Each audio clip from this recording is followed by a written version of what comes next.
Hi guys, so it turns out that my new job has been delayed by a week, so this means that I have even more time on my hands, which also means more time for reading. So welcome to my week of rest, reading and relaxation.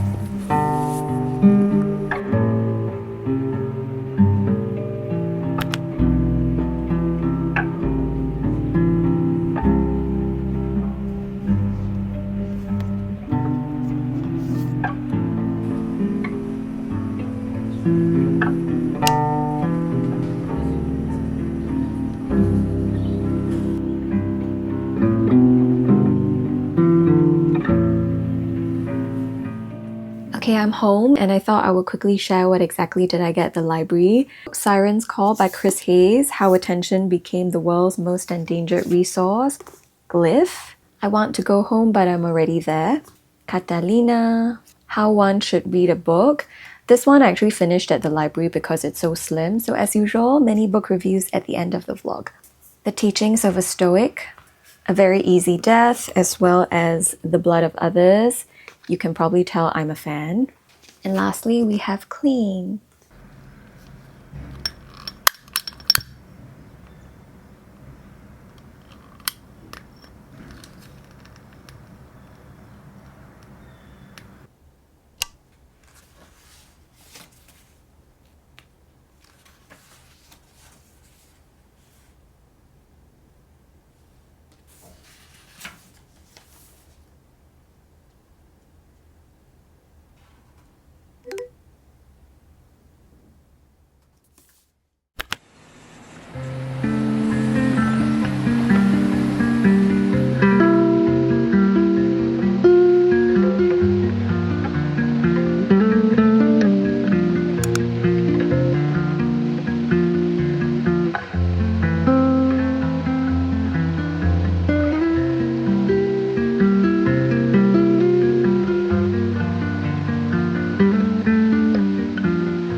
Like a boulevard,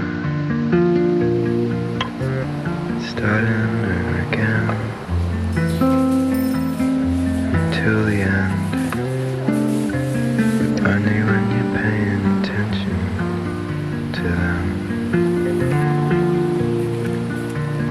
And everyone was getting in, but you can't swim, and all the waves were crashing in. Don't you believe anything? No, I don't. Know where the money goes. Just as the river flows down the road, you don't owe them anything.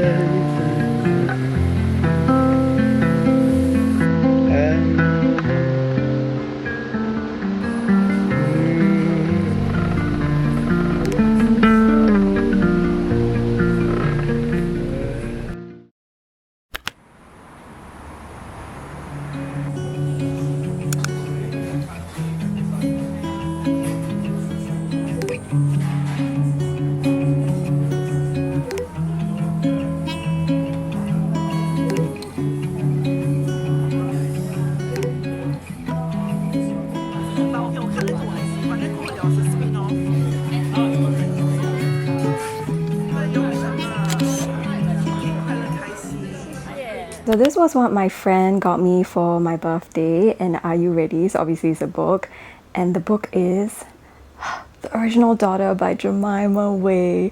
If you watch my previous vlog, you'll know that I've already read this, hence we had a good laugh, but nevertheless, I'm super thankful, and I think I'm gonna lend this out to other friends to maximize the value of this book. There were personal stories too, like the time she told of how you were born. of the white American servicemen deployed on a Navy destroyer in Cam Bay.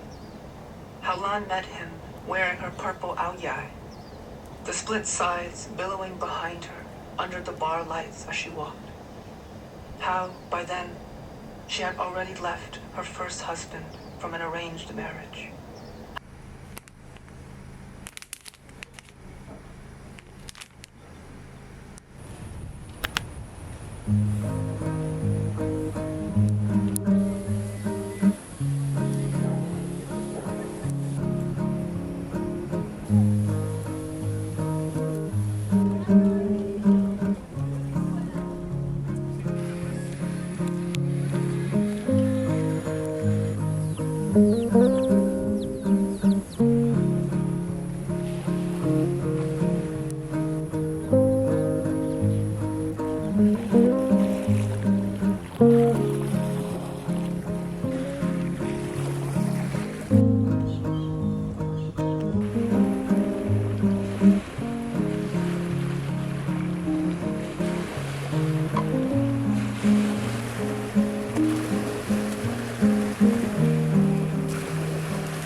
Goodbye.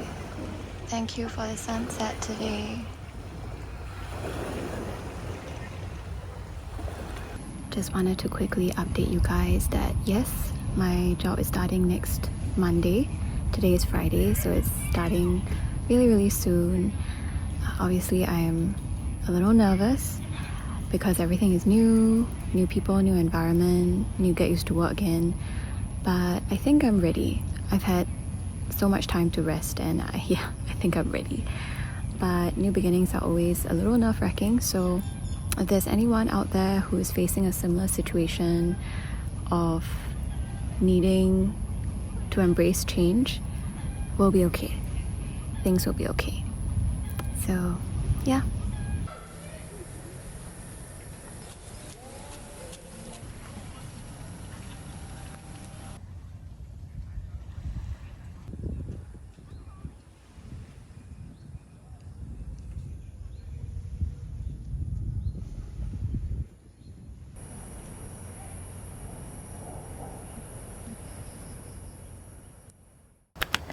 Good morning. I'm heading to JB today because I need a haircut. This is my outfit for today. So let's go.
Okay, hi everyone. Time for our book chat. Okay, first book is Sad Tiger by Neige Sinno. So this book is a memoir and it's a heartbreaking one because at the heart of it, it's about the history of the author being essayed by her stepfather when she was a child between the age of 7 to 14. This book deviates from the typical formula of a memoir because it doesn't seek to give you an account of what happened. Rather, I consider this a book that delves into what happens after what happened. It's almost like the writer is sitting in a room with you, sharing her contemplations and thoughts on how this event has changed her irrevocably as a person. She doesn't seek to sensationalize anything and she just tells you as is. Okay, thereafter I read Foster by Claire Keegan. It's a really slim book and I think read it if you don't have time because for the length of the book, I think it managed to achieve a lot. So this book is about a young girl who gets sent off to live with her foster parents for an indefinite period of time as a temporary arrangement. I would say it's about a girl who realizes what it really means to be loved and to receive affection. I really liked how Claire Keegan doesn't spell out everything for you and there are certain things that you need to sort of piece together as the reader, and I really liked that. I read Sunrise on the Reaping by Suzanne Collins. So this is part of the whole Hunger Games world, and I love Hunger Games. I read it when I was a teenager when it came out, and it opened my eyes to dystopian fiction. When I realized that Sunrise on the Reaping is Haymitch's story, I couldn't not pick it up because I was always intrigued by his character. We know Haymitch as the mentor to Katniss. He is the victor of his own season of the Hunger Games, cynical, drunk all the time, but he has a heart. So I've always wanted to know his traumas and his nightmares, and I think this book delivered exactly that. Read it if you are a fan of the Hunger Games, and I think specifically if you enjoyed the first book, then this would really satisfy you because it follows a similar formula. Minor gripe that I have with the book is the character of Lenore Dove. She is Haymitch's love interest, his one true love, and to me she felt like a caricature, and it almost seems like she's a character who is planted just so that they could rip something away from Haymitch at a later point.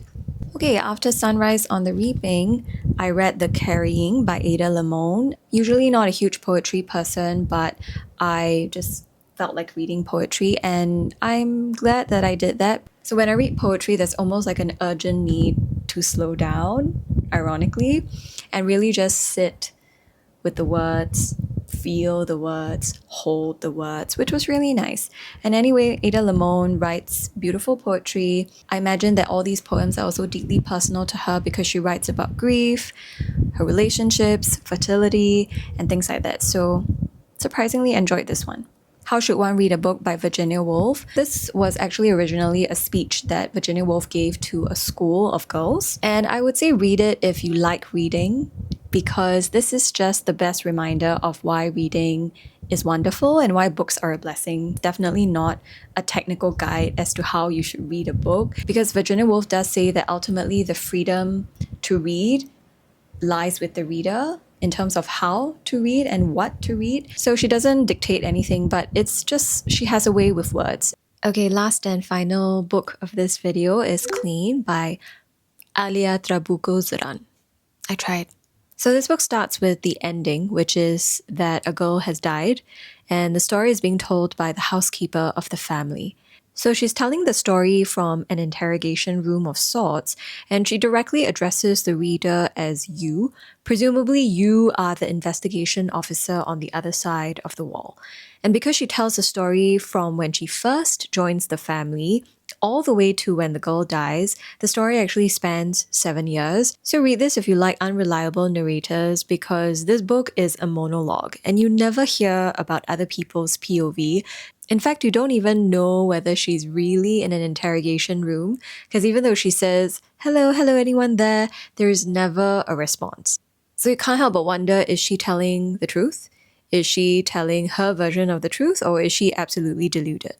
Read this also if you like commentaries on social class, because even though the housekeeper recognizes that her employers are actually pretty kind to her, there is always this sense of power disparity between the señor, the señora, the little girl, and this housekeeper who is expected to serve this family. So compliance is expected, and the housekeeper never has a chance to air any dissatisfaction or grievances, and she is essentially voiceless in this household. In fact, there was a point in time where she literally just doesn't speak. And so while she recounts these seemingly mundane things that she does with the family, there is always this simmering tension and this violence that threatens to bubble to the surface, and I find that quite fascinating. However, don't read it if you are expecting an action-packed story, because I would consider this like those plotless kind of stories where nothing important really happens. Also, I found the ending a little bit anticlimactic, so if your main motivation to finish the book is to find out what happens to the girl, you will get it, but I don't think you will be particularly satisfied.